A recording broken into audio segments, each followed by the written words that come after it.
Greetings and welcome to the REL Southeast webinar, Planning for and Reviewing Evidence-Based Practices in Adult Literacy Education. Today we're going to talk about a self-study guide that we will share. My name's Kevin Smith and I'm with the REL Southeast and I'm here with two wonderful colleagues. Yes, good afternoon. My name is Lori Lee, also with REL Southeast. It's a pleasure to be with you this afternoon. We hope that you are well where you are, and we appreciate you giving your time to join us today. And we're excited to be with you. And we have with us our dear colleague, June Rawl. June? Good afternoon, everyone. I want to welcome all of you today to this webinar. We have so many people joining us from all across the United States. So thank you so much for tuning in today. Again, my name is June Rawl. I am the director for the Institute for the Professional Development of Adult Educators in the state of Florida.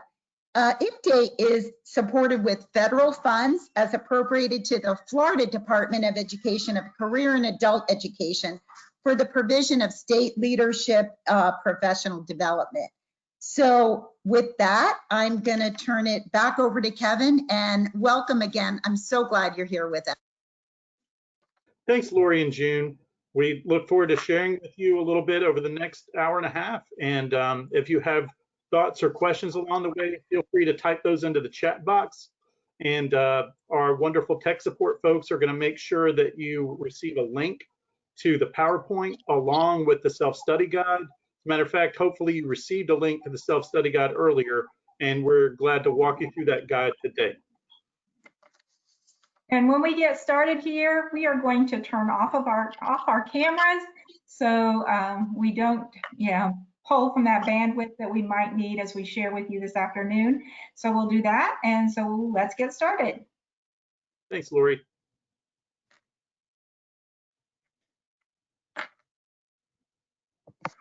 So we're here from, again, the Regional Educational Laboratory Southeast, and Lori's going to talk a little bit more about the REL Southeast in just a moment. This particular workshop is we're going to share, again, ideas and examples for your convenience.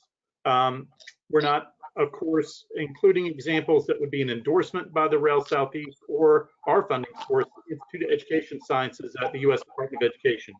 Anything that we share are ideas and thoughts that we're sharing for you that you may do. Nothing that we're going to share is a requirement. And feel free, again, states and local programs are free to use any instructional content, achievement system, assessments, curriculum, or programs of instruction they wish. Again, if they support the goals and objectives of your state and local education agencies.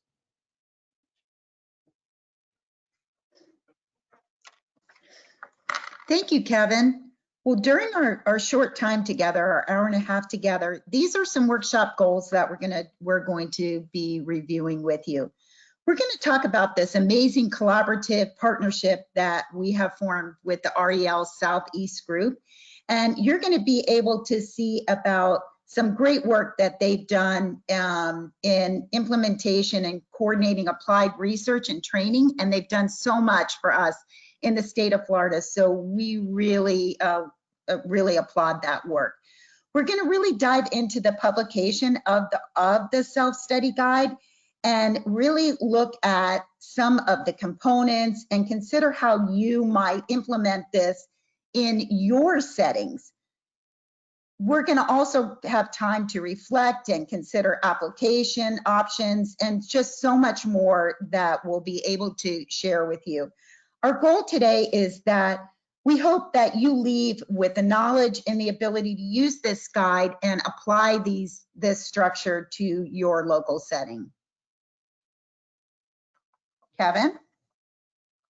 Okay, I'd like to share a little bit about the Regional Educational Lab contracts that are the laboratories that exist across our country.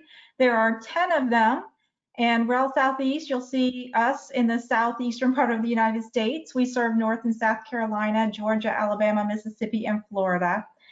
And the goal of Regional Educational Labs is to really bridge that gap from research to practice.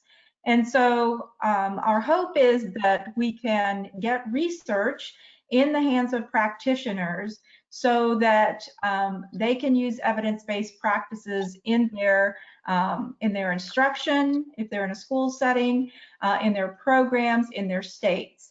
And it has been a pleasure to partner with IPDAY here in Florida. They have some of the same goals, and we serve our stakeholders, the state of Florida, with them. They've been an incredible partner. But we do have RELs across the country with similar missions, and you see the regions that they serve. So if you are in one of those states where you can check out to see what REL serves you, it would be great for you to get in contact with them. And I'm sure that they would be glad to explore working together, or could provide you with some research regarding education. Thanks so much, Lori and June. I want to start by talking a little bit about the background for this project, how it began, and kind of where it came from. So with the REL Southeast, we have what's called the Florida Career Readiness Research Alliance. And in that alliance, we look at both K-12 work in terms of making sure that we're getting students ready for the workforce. And we also look at helping adult education students complete their diploma credentials. So from those two different areas, we started a project a year and a half, 2 years ago, looking at how to improve literacy strategies in adult education. And with that, we were able to work with folks across the state in 5 different regions. And we also were able to work to include some thoughts that outcomes. So what we decided to do after we finished our training was to create a guide that would help people all over the United States think about and consider research-based practices that would help improve literacy outcomes at their program. And we finished the guide, and that's what we're here to share with you today. We had the phenomenal opportunity to work with our partners at the Florida Department of Education and at IPDAY to finalize the guide. And June is going to talk a little bit about what that looked like in her specific college. Thank you, Kevin. Yes, the fiscal agent for IPDAY is IRSC, the proud winner of the Aspen Institute of Excellence Award. So we were really happy to partner with the REL Southeast group on this. And, you know, it all came about with the question of why. You know, the dean of the college and myself and the REL group, we sat down with gigantic poster note paper and started to put all these notes on the wall of what were those areas that were really challenges for us, but also what were strengths that we already had established. And then that started to formalize into categories, which formalized into these guiding questions, which really ended up stimulating the group to really think about what actions that they were going to be able to take to really change this conversation into, you know, good outcomes. That's how it all began. And just a little bit about the self-study guide kind of process itself. So June and Kevin explained kind of how this project developed. And we did have something in mind as we began, and that was producing perhaps a self-study guide that was related to adult literacy education. We produced at REL Southeast a number of self-study guides, many of them, all of them related to K-12, and many of them related to literacy education. And the self-study process is really a means for programs to take a look at what they're doing, and to really, it's kind of a reflection on steroids, to really in an organized kind of way look at some areas that literature shows are important to that particular program, and really reflect as a team in regard to the program and what the strengths are and what the weaknesses might be. So we knew we wanted to kind of head towards producing a self-study guide, and the work that June and the team did there was incredible because we saw it when we walked into the room, and they had areas posted on the wall, and they had questions that they had formulated, and that was truly the beginning of the self-study guide for adult education. And Lori, so just a little add bit one about point. the purpose of a self-study guide. Again, we created a number of these.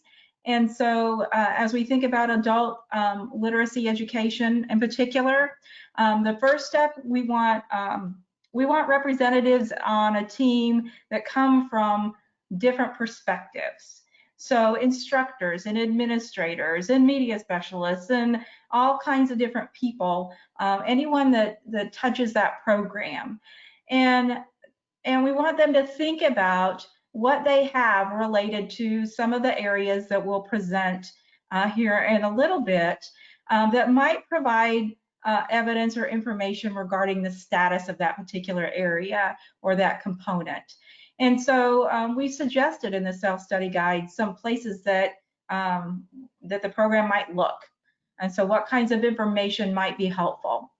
And so as the team first of all gathers together to kind of review the self-study process, and then takes a look perhaps at this information that might be considered evidence, then those team members kind of rate those areas individually, how they think that they're doing. And they come back together and they talk about their ratings as individuals, and they really think about as a team what kind of rating they might give that particular area. And then they prioritize their needs and think about what particular areas do we really need to focus on. One or two of them. You'll see there are 6 different areas, and we know that we can't focus on all of them at the same time. The good news is we do get some bleed over when we focus on 1 or 2 of them. And so that's the next step. And then moving forward, just implementing a plan to address the needs in those areas, collecting data regarding progress in those areas that we've decided are areas of focus, and then revisiting that self-study guide, thinking about what was done as time has progressed, and perhaps thinking about what other areas might come to the forefront as areas that are in need of focus at that particular time. So it's very much a cycle where there's continuous improvement happening. Thanks so much, Lori. And I wanted to talk a little bit about the process. So we know that we created a guide, self-study guide, that, as Lori mentioned, helps promote reflection on strengths and challenges. It's important to think about who would you invite to that team. So who might be beneficial? And the reason why we created these guides so that you would invite a team is that everyone's voice is important. Everyone has a different perspective on how things are going in terms of your program in each of these areas. And we found through piloting the guide all over the state with June and others that it really was important to hear from everyone's voice, because they were able to, again, provide considerations that people in another role might not have thought of. So of course you want teachers involved in this, anyone else who might deliver adult literacy education, advisors, administrators, really anyone who's involved with the daily functioning of the program should participate in that process. And maybe not everyone, but you want a good representative sample so that you have people in each of these roles who are able to really think about, what does this look like for me as a teacher? What does this look like at intake? What does this look like as we're doing placement for students or considering, other options? So again, it's really important to have everyone on board because it helps build buy-in, which is important if you're going to make change. Also, it helps improve communication, which we'll get to as one of the areas Lori mentioned. Also, it's important that you have a facilitator who leads this work. And it may be an administrator or a lead teacher. It could be almost anyone, but you would need a facilitator to help introduce people to the idea of the self-study guide and walk them through the process. And as we go through this, you'll see why the facilitator role is important. So with that, I'll turn it back over to June. Thank you, Kevin. Thank you so much. And keep in mind that that Florida, is a very large, diverse state. I'm sure that a lot of you have similar situations in the states that you're representing today. So the guide really reflects all of those areas, providing, accessibility for everyone. So with that, I'm going to talk to you a little bit about the development and use of the data profiles. We know that research is telling us that instruction and individualized instructions and monitoring of student success is really important, and portfolios of students and profiles of their needs and instruction that's relevant and rigorous. So at IRSC, we have river guides that support a lot of this work here, but I'm sure that you have counselors and people like that. In the development of the data profiles, the data is really important to collect, but not only it begins at intake, but it doesn't end at intake. It's continuous, and it continues to be part of the monitoring process. So I think it's important to keep looking at the student and how the student can self-assess and monitor their own progress. We here in Florida have developed individualized instructional student plans that I'll be happy to share with all of you. And this really provides constant feedback and directed instruction to the students so that they can kind of personalize their own learning, and really then helps the program really move your data in the right direction. Excellent. Thanks, June. And you'll see for each of these areas that we've tried to bring in a quote from the research that it's based on. So for each of the areas, we actually conducted a literature review, found the literature that would be important to say, why are we including this area? And we'll talk more about where some of this exists. But at the beginning of each area, we have a quote from the research that helps explain why this is important to consider. So the second area, again, June did a wonderful job talking about student data profiles, which are important. So the second area to consider is instructional methods and materials. So making sure, again, that there are materials that are available to support students in learning. And again, they should be aligned with research on reading, writing, learning, language, and adult development, because we know you can't just put materials that were intended for younger students, even though your adults may have needs in that area. You can't use the same materials that are intended for early readers, beginning readers, with adults. It should be age appropriate. Research on the effectiveness. Again, you want to make sure that you have some sort of rubric or way to select materials that have shown effectiveness in other areas, that there's research has been conducted on it. And then, of course, knowledge of sound assessment practices. So again, you'll see some citations, and that was one citation from a study that was conducted that, again, shows the importance.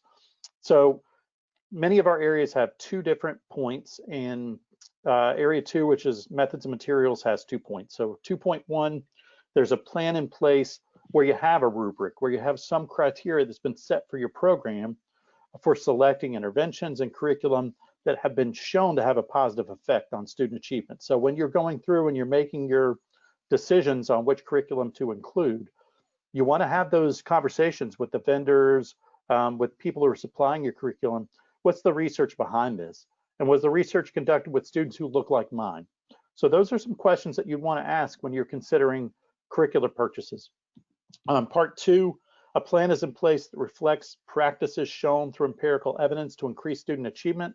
And we know that, again, there are different modes. Again, these are adults, right? And I know I'm talking to the choir here most likely, but as an adult, you want to do things that look like what you might do in a work setting, more so than what you do in a school setting potentially. So you want to make sure, again, that you're engaging students, that you're really making sure that they are engaged with instruction, that you help ensure that they see growth and they can track their own growth over time. So there, again, some pieces that you can do as an educator to make sure that you're considering practices that would increase student achievement. And the guide, again, has questions and source of evidence that would help make you consider what you'd want to think about in that area. Okay, and then area 3 is related to instructional time. And you can see in the research that we've cited here in regard to that time. One reason that adults may not make the progress that we would hope may be the fact that they're not receiving enough instructional time. And so we see that perhaps reasons that adults may not persevere with the program, may not persist, may have to do with the fact that either the instruction is not as rigorous as they need, or it's too rigorous, the pace is too fast or too slow, or one of the big factors has to do with the location of those classes and the schedules. We know that when adults come and enroll into an adult education program, that they have a lot of responsibilities. They may have families, they may have jobs, and so it's important that those classes are held at times when they can actually attend. And so also there's other research that we found as well that reflects that it takes 100 hours of instruction for us to really see progress when it comes to adults. And so when we think about retaining those students, which is so important, that factors in that 100 hours is what we really need to keep in mind. If we're going to have progress, if we're going to see that progress, we need to make sure that they are attending class for a substantial amount of time. So as we look at this area in the self-study guide, again, your team would rate this and think about that schedule that has been established in the program.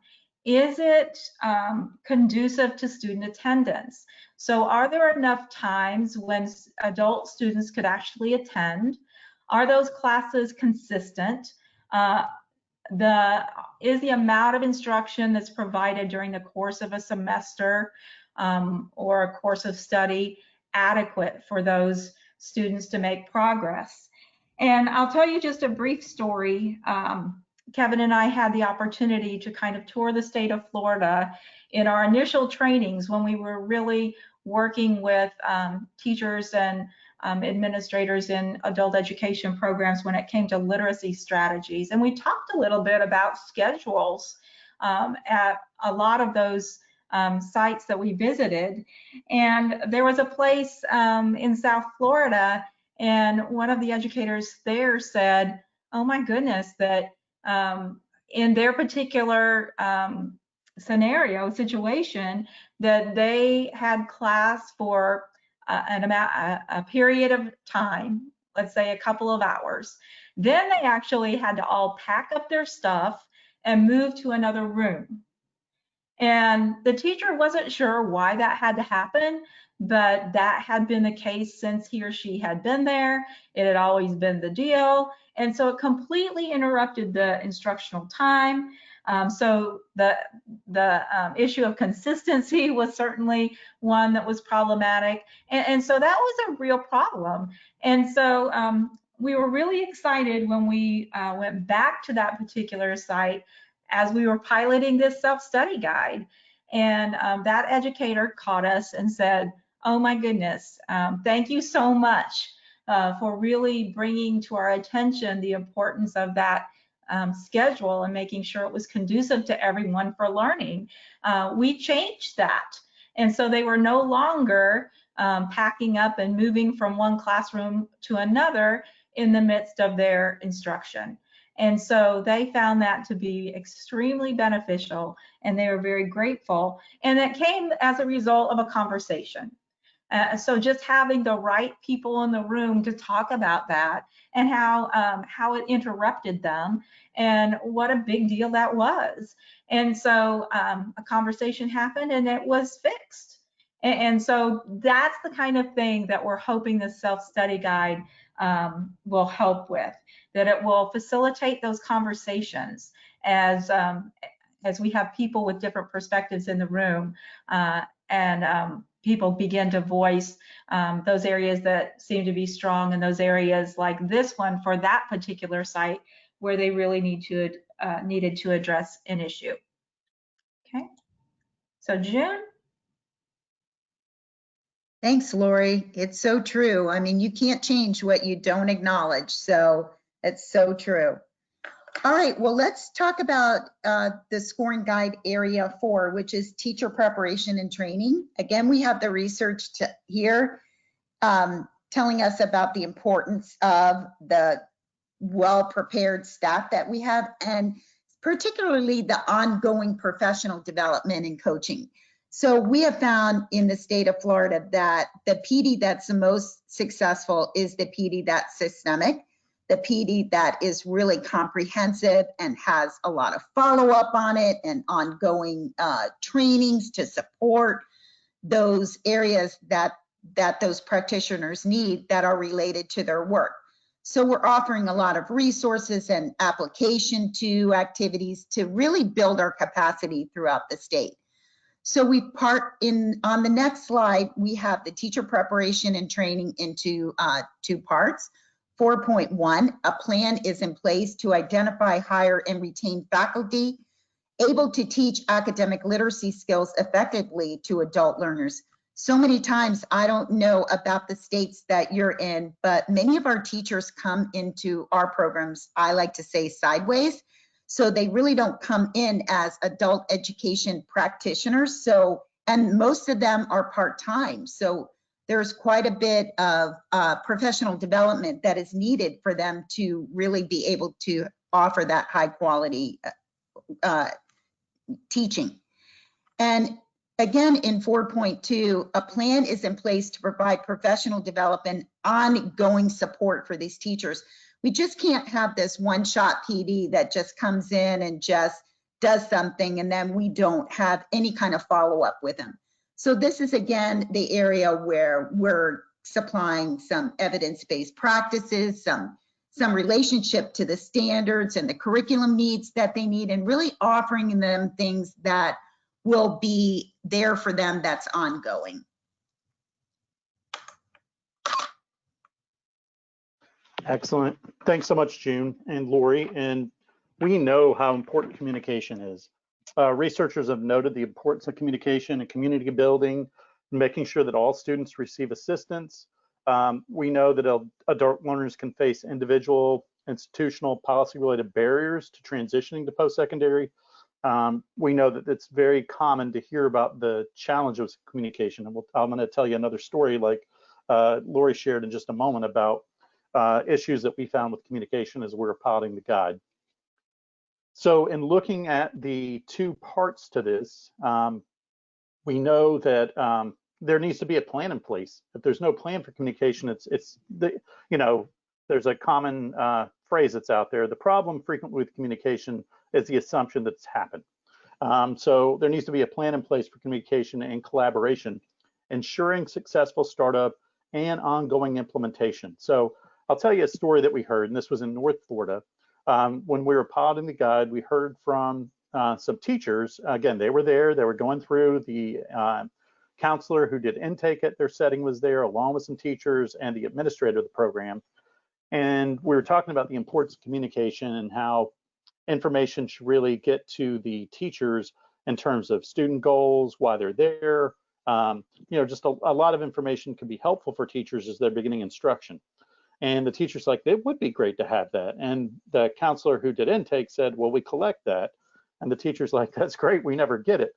So right in that session, they were able to problem solve and figure out how to make sure that the information that's collected in intake actually gets to the teacher so that they have that information for instructional planning. So again, another case where going through this guide, they were able to problem solve and actually fix an issue that they didn't know existed.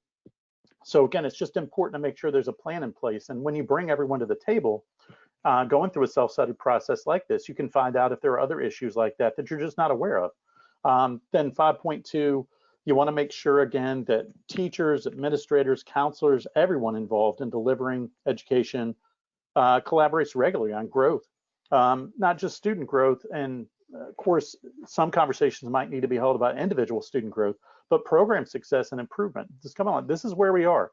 These are things that we need to improve. These are things that are going well. So for example, we had these conversations and a task force was developed in Florida to look at retention. And we're actually involved in a really good project with IPDA and with the Florida Department of Education now to try to find ways to improve retention, because the retention rates after they looked at the data and discussed it were not where they wanted to be. So again, just really going into those conversations and looking at, you know, your outcome data and bringing a team together to try to troubleshoot how can we improve this is important. And we actually are doing some work with researchers at Georgia State University who are doing a similar project with educators, adult educators across the state of Georgia. So we know that persistence and retention aren't just a local issue in Florida, but that it's something that may affect others in a broader sense. And then the final area has to do with the instructional environment and processes. And so when we think about the instructional environment, we want to make sure that we think about certainly the physical environment, because that's important. But we also need to think about community building. And so making sure that teachers are connecting well to those adult education students, and that they are establishing connections between those students within the classroom. So maybe that's by assigning an accountability partner. Maybe that's by having students working in small groups. Maybe that's through conversations where the goals of their students are really highlighted and brought to the forefront and revisited. So there are a number of ways that that can be done. So we're looking at, again, the instructional environment, meaning the physical environment. So where classes are physically, that is important. And we saw the gamut as we moved about Florida. So we saw that there were classes being housed in portables, in school buildings, in separate buildings altogether that were dedicated to adult education. We worked with the Department of Corrections, who has their own unique environment. And so a lot of different kinds of environments for sure. Differentiating that instruction is extremely important. And then also, as Kevin mentioned earlier, the fact that we just can't migrate materials or environments from K-12 to our adult education programs. Making that environment feel more work-like and less school-like might be really helpful. And so as we think about environment, there are two indicators that we might want to think about as our teams gather together after they've looked at this individually first. And that is certainly ensuring that the environment is healthy and safe, that it's welcoming, and it's conducive to learning. And that means things like perhaps if there's going to be construction in a particular area, that we move class so it's not next to that construction site for a while. Or from the K-12 world, I'll tell you that I was in an elementary school classroom, and all of a sudden there was a guy pressure washing the side of the portable. You know, just a little bit distracting. And all that would have taken would be a conversation. Can we pressure wash in the afternoon? Can we pressure wash on Friday when students aren't there? And so making sure, again, that that environment is welcoming, conducive to learning, also safe and healthy. And that's going to look perhaps different as we move forward, right? And so when we developed this self-study guide, we had no idea that we would be where we are now. And so our educators, you probably hear the thunder happening in Tallahassee. Yeah. But in this particular environment in which we find ourselves now, that really establishing those connections is more difficult and extremely important, because it's really easy for students to fall away from the computer. And it's really difficult to stay self-motivated at times, to spend so much time learning in a digital kind of environment. So this, as we think about this, the considerations are far different than when we first thought about this particular indicator or area. And then, again, very important that the environment is adaptive and that it meets the needs in every way of our adult learners. And so we know our adult learners have particular challenges and obstacles. And so we need to make sure that our learning environment addresses those.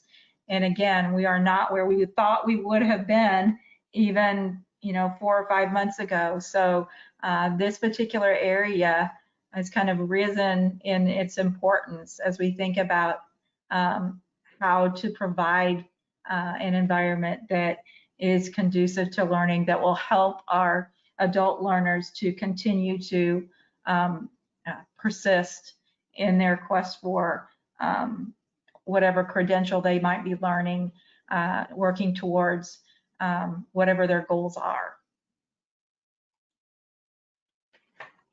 Thanks, Lori. As we went through and piloted the guide and worked with June and her dean at the Indian River State College, again, we came up with guiding questions that would be helpful to consider for the team, as they're going through each of these areas. We also developed possible sources of evidence for consideration. So what are things that you might want to look at to collect? What kind of data would be helpful? So for example, the area that June talked about earlier, the development and use of student data profiles.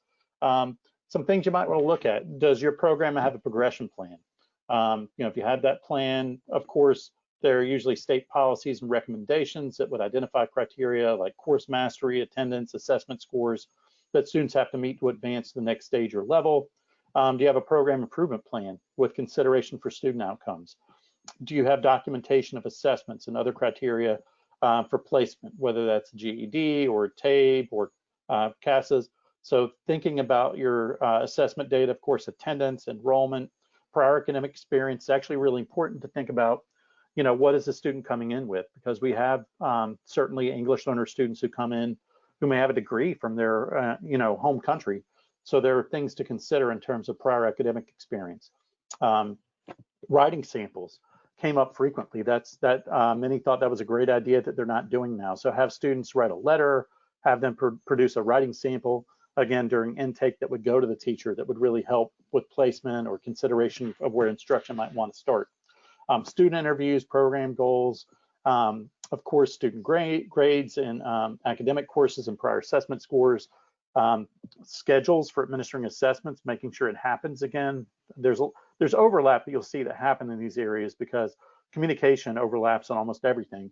And then, of course, like I said, program evaluation, performance reporting. So that's just an example from that one area. But for each of these areas, we developed lists like that of things for the facilitator to maybe consider and to bring forth if they're able to gather those things as the team's getting ready to have that conversation so that everything's at everyone's fingertips. And, if they say, oh, well, schedule seems to be working well, we have an issue here, and I've got some data that I can share with you about that. That's why it's important to consider sources of evidence as you're bringing the team together for a self-study conversation.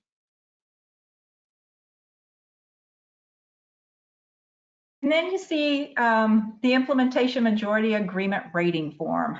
That sounds a little intimidating, but all this is a form that's designed to facilitate a conversation with the team. And so it would be the goal that individually your team members would go through the self-study guide and hopefully you'll take a few minutes to examine that after we're finished here in the next few days, or maybe you've had a chance already. But throughout the guide there's a rating scale. A 1 being that it's not currently feasible, meaning that's important, but we just can't do that right now for whatever reason. 2, it's feasible, but we haven't implemented that particular thing yet. 3, it's in process.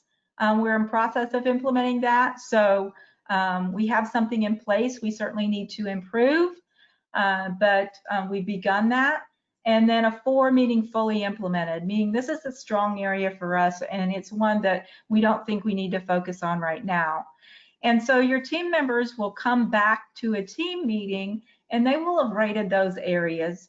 They will have read through those guiding questions, thought about those questions, perhaps looked at some of those sources of evidence and rated individually. And then the facilitator helps guide the team through this form when the team gathers back together. And so you see there's a place to circle a group rating. And while we know that there might not be a unanimous kind of consensus that happens, there would certainly be a majority that would agree on a rating for that particular area. And then as conversations ensue and those ratings are determined, then we look at what are those priority areas. Again, one or two of them. We know that we have programs that are very, very strong.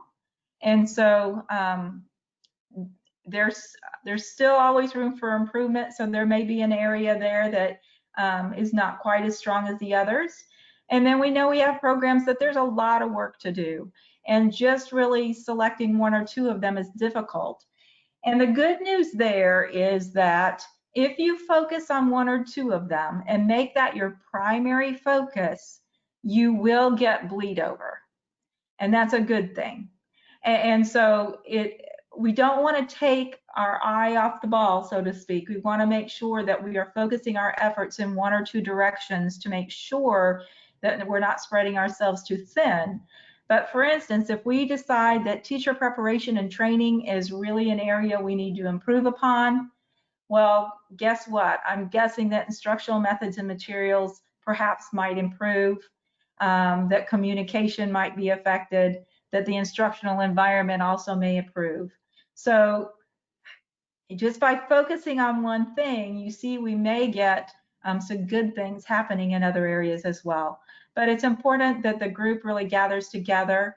And Kevin mentioned, really having buy-in. And I would say even a step further, really taking ownership and really coming together as a team and agreeing that this is what we're going to focus on.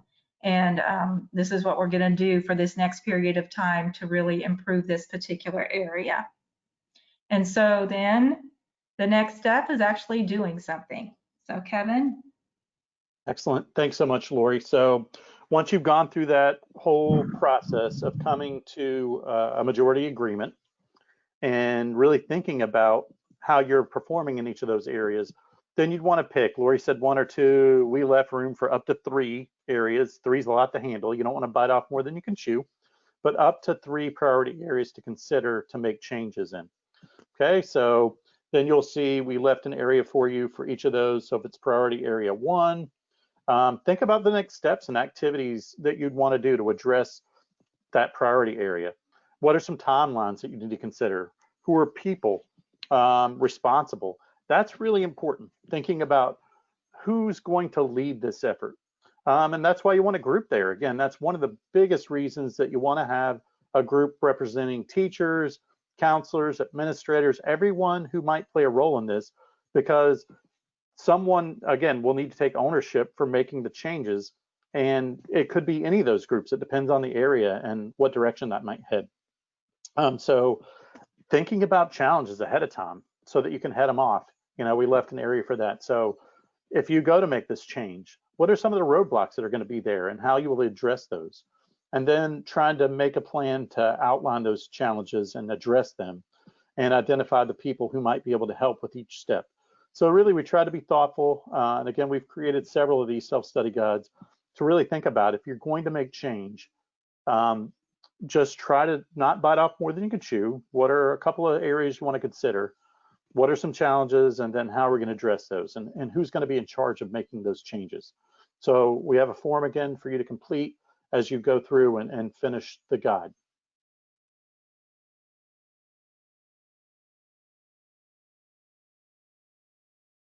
And then once you do this, keeping track of your projects can be difficult at times and, challenging to stay on the course. So this action plan template is really, the purpose is to help you with the implementation of the evidence-based practice that you selected.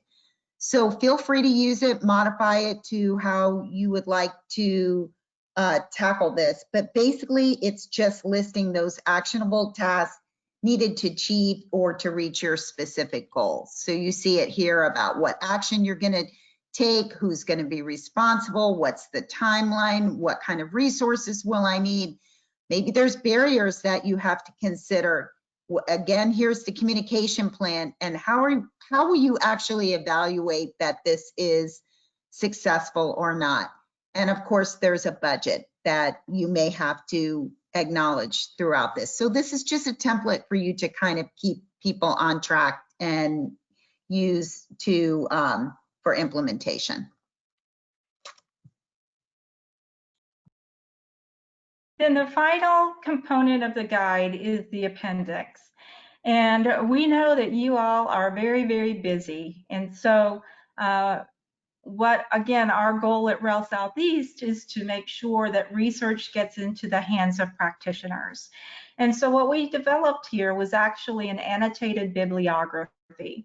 So looking at each one of those areas that we quickly walked you through, and then highlighting the research that really applies to each one of those areas, and summarizing that sometimes with quotes, and you've seen those quotes throughout the presentation this afternoon. We've used some of those quotes from that annotated bibliography to introduce those particular areas. So we've really summarized that information for you from the studies that we've cited. We certainly provide the citation for you in case you would want to go to that particular study and read it for yourself. But in case you don't have time, we have summarized some of those highlights from those studies that pertain to those areas. And so again, ensuring that we're relying on evidence, that we're relying on the literature to guide us as we think about what's most important in our adult education programs. And on the left of your screen, you see an infographic that we created to complement the self-study guide. And that infographic highlights the 6 areas that we talked about this afternoon and just shares a little bit about them. And so it's just really a nice kind of concise way of presenting the information that we shared with you. And then the self-study guide really allows you as a team to delve deeply into those areas and to think about your program, reflect upon it, and then think about those next steps, and then begin to really make some changes in those areas that we need to focus on.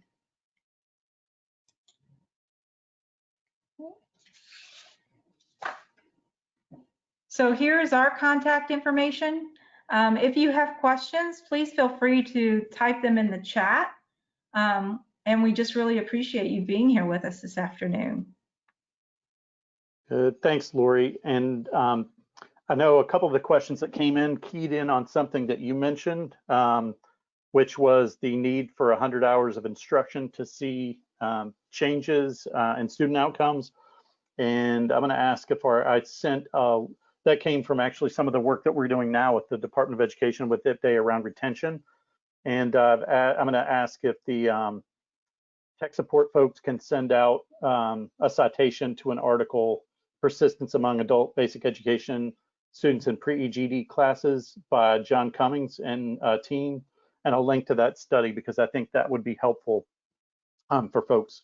So that's where that citation came from. The other thing I'll mention is that the Crudnair article that Lori, it was at the top of the annotated bibliography. It's the first entry. They actually talk a lot about the need for instructional time and how much time will benefit students in that particular citation as well. Thanks. Looks like that's been sent out. Let's see, another question came in. What evidence do you have that this self-study guide has accelerated amplified adult literacy? It has not been studied in a way that would let us show that we have findings to, you know, say for, like I said, we haven't gone through any kind of randomized control trial implementing this. What we have done is pilot it with large groups, and we have some anecdotal evidence that it's changed performance in some sites in Florida. June, do you want to talk for a minute about the policies that you put in place in Indian River? And I know you talked a little bit earlier about the So Indian River State College, June's the director of IPDA, and it's based at Indian River State College in Florida. They developed some practices from going through this guide and helping us develop it. Is there anything you'd like to share about that, June? No, not really, Kevin, because, you know, we really don't have the actual data now to show. You know, it's in an implementation mode now. Mm-hmm.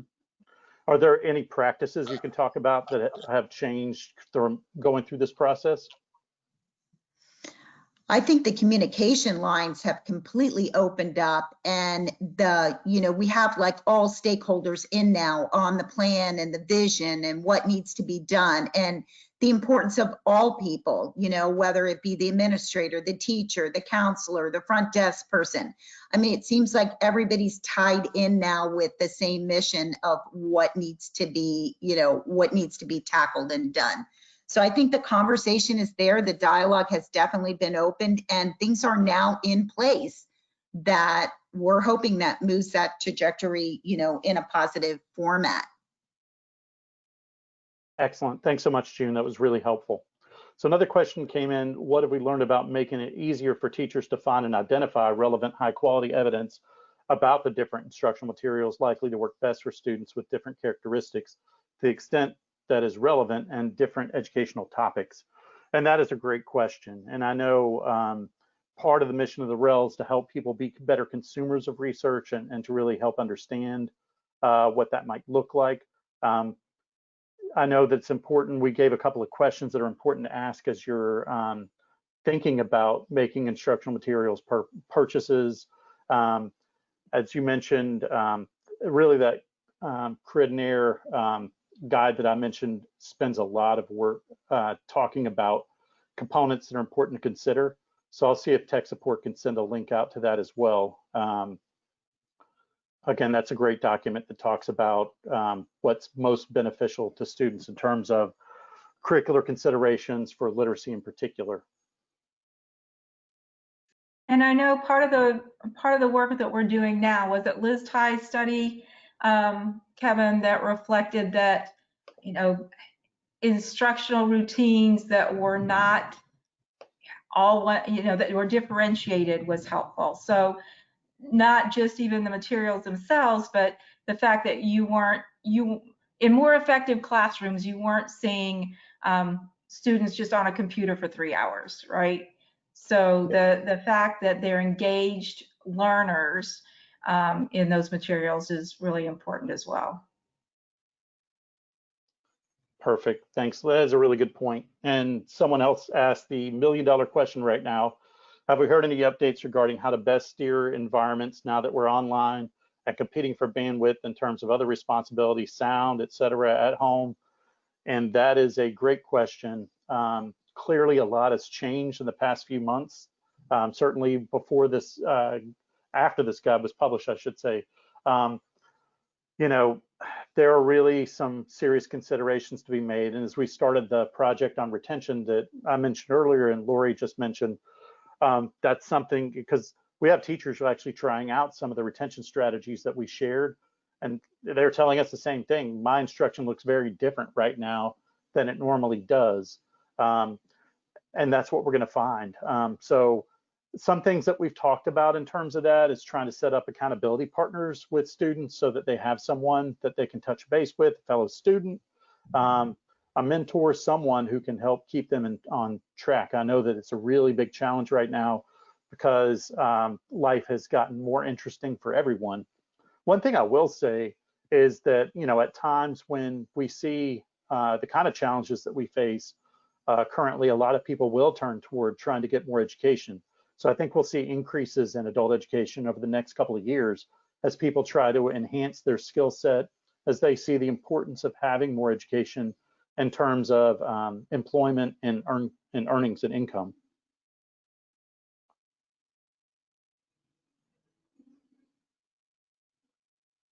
Okay, let's see if we have other questions.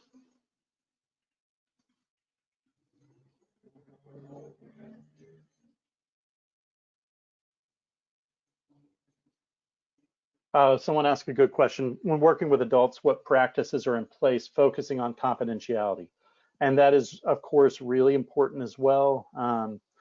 You know, ensuring that your students' data is secure, that, you know, as you're working with adult students, that, you know, we certainly have FERPA laws in place for all of our students, ensuring that there is confidentiality in place. And what that did come up at times as we were piloting the guide, talking about making sure as data is collected that, you know, it's important to have those conversations, you know, about student progress, but ensuring that the right people and only the right people are there in terms of having those conversations.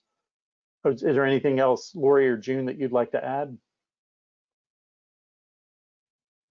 No, I think that, yeah, as you share, that's really important. I think that's important as, especially as you think about the intake process and the information being passed on to instructors. And I think actually that was part of the issue that we saw in Florida, that, you know, that they felt, you know, part of that information was confidential, so it wasn't readily shared. So it comes back to that whole communication process and how all that's going to work. And again, having those conversations to make sure everyone's aware of the type of information that is confidential, the type of information that can be passed on, and how to ensure that everybody has what they need.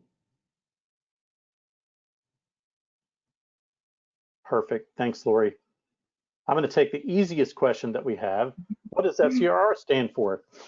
FCRR stands for the Florida Center for Reading Research, and Lori and I both work at the Rel Southeast and the Florida Center for Reading Research, so that is what FCRR stands for. And that's a great question and really easy to answer, so thank you for that. Another question that came up, how can adult education instructors utilize the research to develop programs that embed metacognitive processes? That is a really great question too. And I know ensuring that, you know, you're thinking about adult theory, there is some information about this in our guide, and certainly some of the citations that we quote. The citation that Nathan sent out from Dr. John Cummings and his team certainly gets into that as well. Really thinking about what works well for adults. You know, what differences in instruction need to happen. And you're absolutely right, thinking about metacognitive processes, because as an adult, you've learned to think a certain way. You've learned to learn a certain way. And it's important for teachers to understand what that is for their students, because, you know, as you're working with younger students, you can change some of those practices. As an adult, it gets more difficult because it's so ingrained over time. So, you know, learning styles, really thinking about how to work with adults and what processes and practices and, you know, learning skills that your students come up with is really important. So I think, you know, there are certainly activities that can be done with students that would be beneficial with that as well. June, Lori, anything else you can think of to add? No, I don't think so. I do see another question about recommendations for online teaching. Mm-hmm. And, you know, I think that as we think about that, we need to think about ourselves as well and what is helpful for us. And we know that, I mean, at least I know for my own self, that extended periods of time on the computer are not all that effective. And just moving what was face-to-face into an online environment is probably not going to be appropriate either.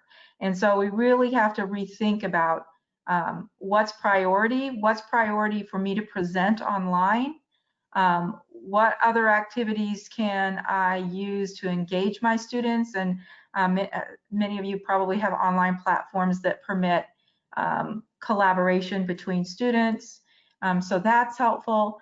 But I've had instructors try to basically simulate an entire conversation that would have occurred in the classroom online, and it just doesn't work well. So really thinking about what are the most important questions to ask, what's the most important information to convey, how can I do that most succinctly, how can I make sure that I still establish those connections with my students and between them. And so I think that you know, those are perhaps some recommendations that might help. Oh, that's helpful, Lori. Definitely you have to think about how to structure coursework differently for an online environment than you would if you're face-to-face. One other question that came up in June, this may be one that you could help with. Are the student data profiles you mentioned earlier only useful with TABE 11, 12? And I know you'd want to try to create student data profiles regardless of what type of program or assessment your students are working toward. Can you share a little bit about the IASPs that you've worked to develop with some folks in Florida, June? Yeah, sure. So the individualized instructional student plans take the Florida curriculum and then also align with the TABE assessment. So this profile really looks at what are those skills that that student needs to master before they go ahead and take that post-test. So it's really, yes, it is very useful with TABE because it crosses over with the new TABE 11 and 12 and really targets instruction and really is able to hone in on what those skills are that the student has not mastered yet. So yes, it's very useful with TABE. And we've seen some real growth in this. We piloted them with 6 counties across Florida, and they have shown increases in their TABE results. That's wonderful. Thanks, June. Another question that came in, would there be support to programs if we wanted to do the self-study? Reach out to us. I mean, our emails are up there. If you're in the Southeast region, the 6 states that Lori mentioned earlier, Florida, Georgia, Mississippi, South Carolina, North Carolina, Alabama, we can definitely support you. And even if you're outside of that, we'll be glad to talk to you and answer questions, and we may put you in touch with your local REL. But if we can help you, we will. We're former teachers. Our heart is out there. We want to help you any way that we can. That is how we operate. So feel free to email us. That's why we wanted to put our email right on this slide with questions. So reach out. If we can help you, we absolutely will. And Kevin, I do see another question that asks about, are we considering any revisions to the document to incorporate a virtual program due to future uncertainties? You know, I talked a little bit about, you know, we're not where we thought we would have been months ago, and that this work started before the pandemic. But this is a published product, and so there won't be revisions to the product. But overall, the areas work well. You just have to use a little bit different lens, right? And so all of the areas really pertain to a program regardless of how it's being delivered. And so you just need to think a little bit differently as you think about each one of those areas, but they certainly still do apply. That's a great point. And yeah, we know that the process to create this publication was about 2 years. So yeah, making revisions is not a simple task. So your answer was right on target. Thanks, Lori. But certainly the areas still work, and there are certainly considerations that you need to make. Another question that came in that's a really good question, looking at the difference between full-time and adjuncts in adult education. And we know that at least 50% of our adult educators are adjuncts. I taught adult education when I was a K-12 school teacher, which I know is not uncommon across the United States. So as we think about that, you know, just considerations, it would take, you know, bringing that team together may look different if you have a lot of adjuncts, if you have a lot of folks who, you know, are part-time. And I know clearly IPDA and June works with adult educators who are both adjuncts and part-time and full-time. Is there anything, June, you'd like to say about differences in providing professional development or this kind of work with full-time teachers versus part-time teachers? Yeah, definitely. There is definitely, in our state, it's more like 80% are part-time. So all the more reason why the professional development hub is so important for them to be able to get this research, you know, right at their fingertips, to get the implementation right at their fingertips, to get the instructional strategies and have all of these wonderful components that they need to be able to teach, because many of them, like I said earlier, you know, they're part-time teachers. They don't really have this planning time to develop, to look into all this research, to develop all of these activities, to be able to know what the, latest and greatest thing is that they need to do. So our work here in Florida is to provide them with all of those materials that they can have at their fingertips to be able to really use and implement to get the best gain out of it. Each local program has their specific time of a reasonable amount of planning. So I really don't know the answer to that question exactly, but some people do have time embedded into the adjunct schedule that allows them for planning. But I will tell you, what I've heard, it's not a lot of time. So that's why it's just really important to have the place that is able to give this comprehensive professional development systemic approach to these, particularly these adjuncts. Thanks, June. That was great. Very helpful. Next question, I wish I knew the answer to. Is the 100-hour suggestion possibly going to trickle down to progress testing recommendations? I can tell you that we're not the ones in charge of that, but I like the idea. Any thoughts from June or Lori regarding that? I mean, the publishers have their own recommendations, TABE and CASAS on instructional hours. But I mean, to me, it's really about what that targeted instruction looks like. So yeah, it may be that the research will say 100 hours, but I believe that that targeted instruction, that instructional strategy approach, that teaching, is really what makes the gains. But you can look at the testing recommendations for all testing accommodations throughout whatever you use, TABE, CASAS, or whatever, and it will be written in their technical assistance paper. Excellent, June. And we keep sharing that information, so do know that, as Lori mentioned, that's something that we keep sharing as we work with people in the adult education field. So feel free to share that. That's why I wanted to make sure you had that citation as well. Next question is a good one as well. Regarding prior educational level, have you seen many programs group students differently beyond different level, perhaps regarding the pace of the class? I've seen instructors take a couple of different strategies to try to ensure that they're grouping students in a way that's going to be beneficial for them. Anything, June or Lori, you'd like to share about that specifically?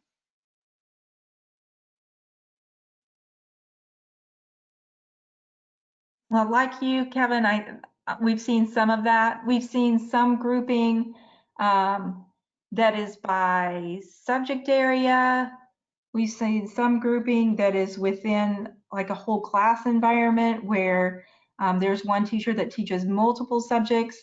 So I think that there's been a wide variety of ways that programs would group their students. And then, it's different.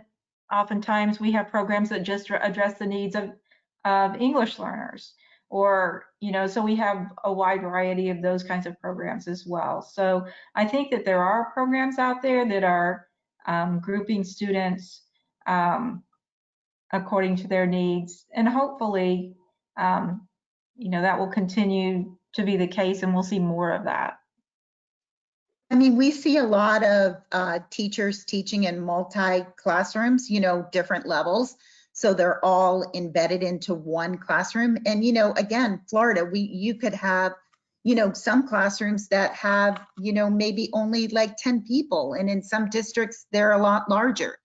But I think what's been helpful is in differentiating this classroom and providing that instruction are, again, those plans, because you can look at those plans, those IISPs, and you can look at like the grouping of what those students are missing and kind of like maybe do like a fast track on that, or a pull out or something to that effect.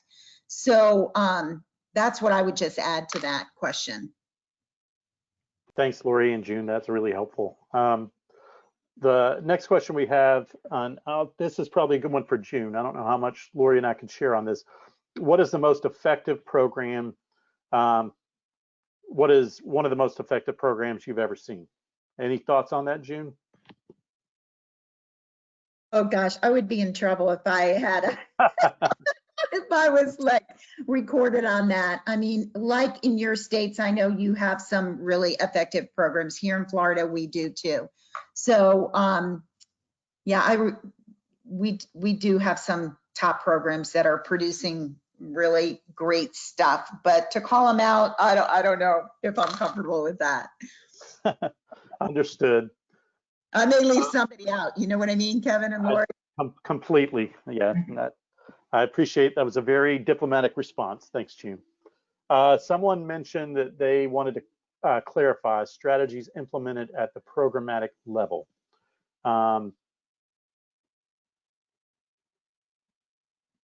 So I'm trying to think. So maybe they're talking about successful strategies implemented at the program level. So, you know, in general, we can talk about that. So if we look at strategies that we've seen, again, through the pilot, through June's work with professional development and adult education programs across the state, you know, making sure that you have a good plan for communication. I mean, that is, if there's a takeaway from this, I truly hope that that's one that you bring your team together. And I know sometimes there's limited time. Someone already brought up the fact that a lot of the teachers are part-time. But really bringing the team together is at least once a year at a minimum to try to talk about what do these things look like in our setting and how can we improve them? What's working well, what's not working well? Just making that an ongoing process is really important. And you know, that's why we've created these guides, is to try to help make sure that there is a regular ongoing process for people to sit down and talk about how areas important from the research are being implemented and considered and changes made over time. I mean, I think if we can do that, you'll see a lot of potential positive progress. Lori, June, any other thoughts? I think too, undoubtedly, where the instructors are as strong as they can be, where programs have really taken care to recruit well, and then to retain those teachers that they have that are really effective with that population. I think in some of the, you know, the programs that we've had the chance to visit, and keeping in mind that, you know, we didn't have the opportunity to be there on a day in, day out kind of basis. We had a brush with the program, or a blush, but certainly really well qualified educators that connect well with those students, I think is one of the most important factors. And I think, June, you alluded to something I think that's important to mention, and that is the differences that we see between urban and rural areas. You know, in urban areas, there may be many more students to serve, but they have a lot more resources. And in our rural areas, while they may have fewer students, they have way fewer resources. And I think that that's important as we think about supporting our programs, and as our programs come together and they perhaps engage in self-study. You know, if you're in a very rural kind of area, you know, you've got one person wearing 5 hats, you know, so the team is of 2, you know. So that's just something to keep in mind, that, you know, the needs are different, but the areas and, you know, the evidence base is the same. So what does this look like where you are, and with the resources that you have? Yeah, and Lori, I would just add that, you know, our mission really is that adult education is not the end. I mean, we, you know, really want our students to have the ability to thrive in a, you know, have a world-class education experience. And we want them to be prepared for a thriving workforce and for career opportunities. So, you know, we're constantly working towards this goal of, you know, transitioning our students out of adult education into career and technical education opportunities and post-secondary opportunities. So really, in order to do that, you know, we have to be so mindful of so many things that's been around. And, you know, we're just, I think some of the things that these successful institutions are looking at is they're their enrollment rates, their data, their retention. Why are those students leaving us? What are good things that are keeping them there? And their performance, so how can we help them to, to perform, to have better outcomes so that they can get these better jobs and be able to, move past adult education. I'm really glad that you said that, June. That's so very important, that this is just an entry point, that as students progress, we want them to be connected to further education, to career opportunities that they may or may not know about. But that's so important. And Kevin and I are relatively new to this world. It's only been 2 or 3 years that we've been involved with June in this, working with adult education. And I think both of our hearts have been touched because the work that you do truly does impact families. My mom, and I know Kevin's mom as well, completed their GEDs for different reasons, but you impacted our families, so thank you. And we really do appreciate all of the work that you do and the work that June does to support our adult educators here in Florida. And we know you have people in your states that support you as well. So you are doing very, very important work that's very impactful. And so we thank you for that. Absolutely. I just want to echo Lori's thoughts and June as well. And I can't tell you how much we thank you. And like Lori mentioned, my family outcomes were changed because my mother went through a GED program. That was incredibly important. And, I can't thank you all enough. And I know what you're doing. It's changing families, and it's not just the one student. It's everyone in their family, and increasing earnings and making sure that students can find better jobs that support their families. And that's what we really have been drawn to with adult educators. And one other thing I'll say about strategies that lead to success, when we visited some of the programs, as Lori mentioned, some of the folks have been there a long time. Retention, we can tell the program focused on retention, treating the employees, the teachers they had, like family. And it was clear that, there was clear communication. There was a family-like atmosphere with the people who worked there. And, it's hard to build that sometimes, but that's something we heard from over and over again from some of the more successful programs. So we certainly appreciate that aspect as well.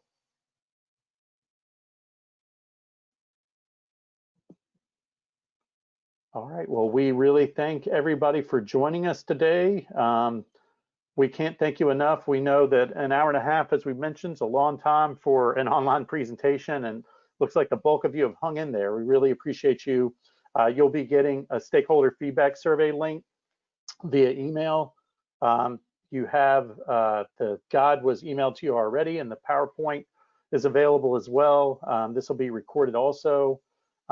We can't thank you enough. Our emails are still on the screen. If there's anything that we can do to support you, feel free to reach out. We'll be glad to help any way that we can. And I saw thank you messages already too, and we appreciate that. So thanks again. We can't thank you enough. Lori, June, you want to add anything? Thank you for spending your afternoon with us. We appreciate it. Yes, indeed. So thank you. Just echoing June and Kevin. Again, truly, if there's anything that we can do to help you, or you just have a question, please feel free to email us anytime. So you all take care. Have a great rest of your day. And again, thanks for joining. Absolutely. Thanks, everybody. Bye-bye. Bye. Bye.